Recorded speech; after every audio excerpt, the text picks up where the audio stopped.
Eccoci qua mister, anche oggi una doppietta e si è rischiato di fare di nuovo il colpaccio con una rimonta e fare 3-2, però abbiamo sofferto forse un po' troppo, il primo tempo abbiamo rischiato di andare giù sotto addirittura per 2-0. Come legge lei questa partita? Sicuramente, l'ho detto anche prima nelle altre interviste, abbiamo giocato contro una buona Vazzolesi, io l'ho detto una buonissima squadra, gente come Zilli, Lenisa e gli altri, insomma, non sono gente che è il primo anno che gioca, per cui la squadra da prendere con le pinze come abbiamo provato, insomma. Oggi è stata una partita dove ci siamo trovati sin dall'inizio, ecco.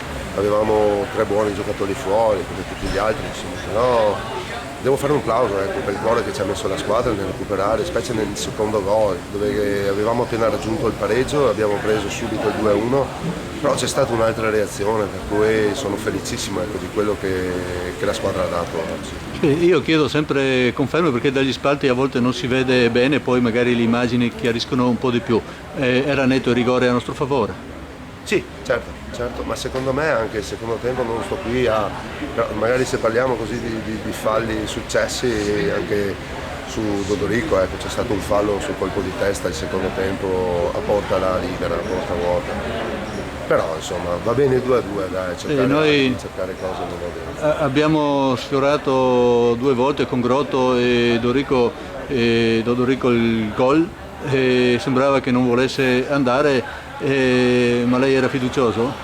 Sempre, ci mancherebbe, se no cosa facciamo qua noi?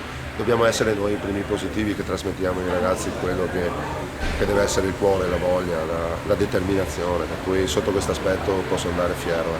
Sì, allora abbiamo un 2-2, perciò tanti gol, siamo sempre andati in pratica in rete su tutte le partite, domenica abbiamo una trasferta impegnativa. A questo punto a cosa si punta? Ma penso che sia ancora presto per dirlo, perché vedo che quest'anno è un campionato abbastanza non livellato, però ci sono delle buone compagini. Non ci sono squadre materasso. Bravissimo, per cui io dico che vedremo strada facendo, io non sono uno che a livello teorico, a me piace la pratica, per cui la pratica è sempre la partita della domenica.